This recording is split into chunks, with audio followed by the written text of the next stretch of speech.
I'm glad I withheld that that's good, because that first point pales in comparison to the one you just good, so. Instead of being positive, we're just going to start not like, oh, that last point wasn't very good. Welcome to the Bible in 1 Year podcast, brought to you by two Brits and aBible. Today's day 280, covering Matthew 13.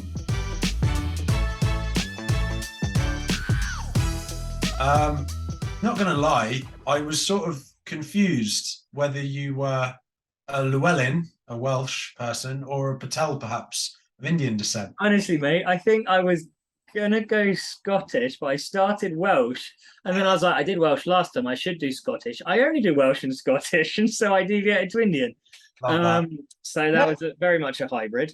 I feel like it was perhaps someone who was born in India, got like the essential accent from there, but then maybe worked for a big tech company, moved to Scotland, and anyway, or I mean to Wales, anyways, to Cardiff. Right. Well, that's a minute wasted of your life, viewers. Sorry about that, but that was good stuff. Love an accent in there, Mr. Piers. So Matthew 13:12 we'll kickstart with. So whoever has will be given more, and they will have an abundance. Whoever does not have, even what they do have will be taken from them. So, referring to understanding the parables, and once you get some understanding of the parables, you're on the path to understanding God more and more. So that's the way I interpreted it here. You can look at it from a materialistic viewpoint. If you're given a bit of land and you do well with it and you glorify God with it, you might be given more and so on. But I also think it applies definitely to the gospel and to the parables. So those people that Jesus was teaching, if they had ears to hear and eyes to see, right, then they would be given more and more, and it would expand out and improve relationship. The path, and ultimately that's the path we're trying to encourage people on with this podcast, right? We're hoping with our Welsh/Indian accents and so on, something we say might connect with you, something we say might help you realize that you should pick up your bloody Bible and get reading. Absolutely, yeah. No, dude, that's fantastic, bro. I know you have a few more points lined up, so I'll hold my that's good for the time being. But yeah, absolutely, man. I think that's exactly right. And the more time you spend, it's that whole learning to hear God's voice thing. Learning, you won't necessarily understand everything, because actually, I might make another point before I get to it. But in 13:36. It says, then he, being Jesus, left the crowd and went into the house. His disciples came to him and said, explain to us the parable of the weeds in the field. So even though they were spending time with him, they still needed the explanation as well. So I guess there's a balance where it's still good to need that explanation sometimes, or at least to clarify it, but also to start to, try and chew over it for yourself as well. Absolutely. Yeah. Good stuff. Cool. So then the point I was going to start with was kind of tying into what we were chatting about yesterday, really, here, where it was saying in Matthew 13:16, but blessed are your eyes because they see, and your eyes because they hear. And again, it's talking about the disciples or the Gentiles.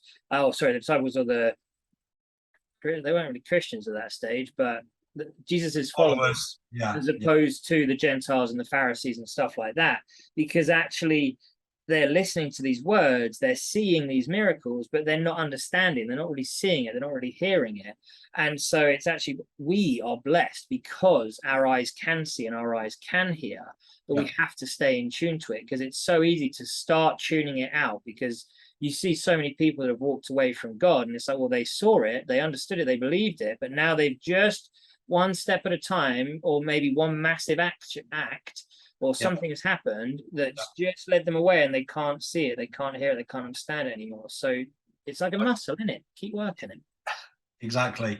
I have a sort of a lot of sympathy for particularly American teenagers. A lot of them are raised in the church, and then they, graduate high school, go off to college or uni or whatever, and then, they get their faith scorched out of them by some atheist professor of sociology or whatever. And it's just such a shame. Jesus in 13:33 challenges, I think, legalism a lot, which I think is quite interesting. So he told them still another parable. The kingdom of heaven is like yeast that a woman took and mixed into about 60 pounds of flour until it worked all through the dough. So it's a picture of insane abundance, because if you had 60 pounds of flour and you add a load of yeast, Yeah. that's going to be a massive, huge expanse off of that initial 60 pounds. It's going to be True. hundreds of pounds of size. But it was also challenging, particularly for the more orthodox, legalistic Pharisees, Sadducees, or just general Jews, because the Jews would have seen leavened bread, aka bread with yeast, as sinful. And so it's a really interesting way that Jesus like sort of challenges and says, look, it's not legalistic. It's not bad to do good on the Sabbath. It's not bad to do this. It's not bad to do that necessarily if your heart posture is right. And so anyone who heard the leavened bread bit would be like, oh, I don't want anything to do with that. And actually Jesus is saying, well, yeah, you're too attached to your man-made stuff and your like legalistic stuff. So I thought that was kind of a cool little thing. I'm glad I withheld that. That's good, because that first point pales in comparison to the one you just made. That's good, so. Instead of being positive, we're just going to start like not like, oh, that last point wasn't very good. Yeah, to a degree of bad rather than a degree of good. Exactly. And honestly, that kind of ties in, especially the way you explained it as well, with the point I was going to make from 32, which is talking about, though it's the smallest of seeds, yet when it grows, it's the largest of garden plants and becomes a tree. Talking about mustard seed. And I realized that, yes, that is true, but it takes a long time for that to happen. Our faith has to grow over time.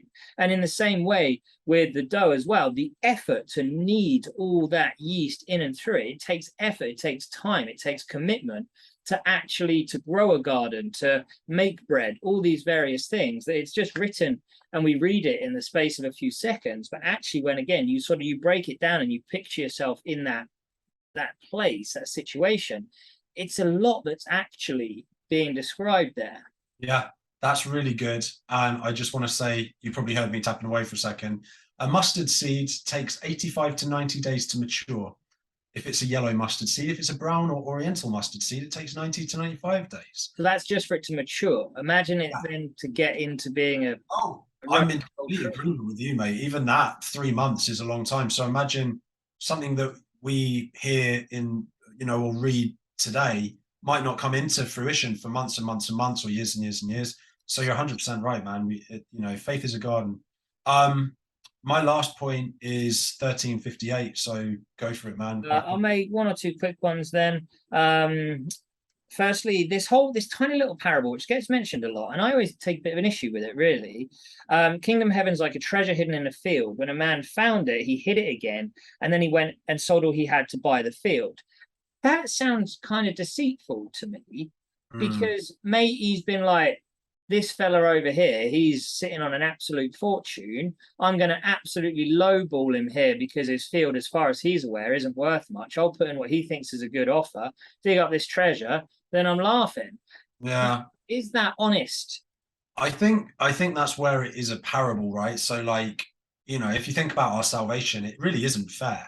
Like, we deserve to burn in hell forever. We're sinners. We're awful, right? So we're kind of like that guy. Now, I see what you mean. Like, our heart isn't like trying to be dishonest, but I think it's more just a blinding deal, I suppose. But yeah, I do agree with you. It's like, it's a difficult one in that sense, for sure. I gotta say, I really want to get 1358 out if I can. Go for it, son. All right. So he did not do many miracles there because of their lack of faith. So this is when Jesus goes back home, right? And it's really interesting that it says he didn't do miracles because of their lack of faith. So I looked into it a bit theologically, and it is hard to gauge, but some commentators claim that the fact that the people would not believe in some sense limited Jesus's power in that place, which is quite an interesting thing to ponder. But more likely, he knew he only had a few years on earth, so why would he waste time on a load of people that didn't believe him and never would? But it's just an important thing to remember. Like, Jesus repeatedly says, just believe in me and I'll give you everything. I'll save you, right?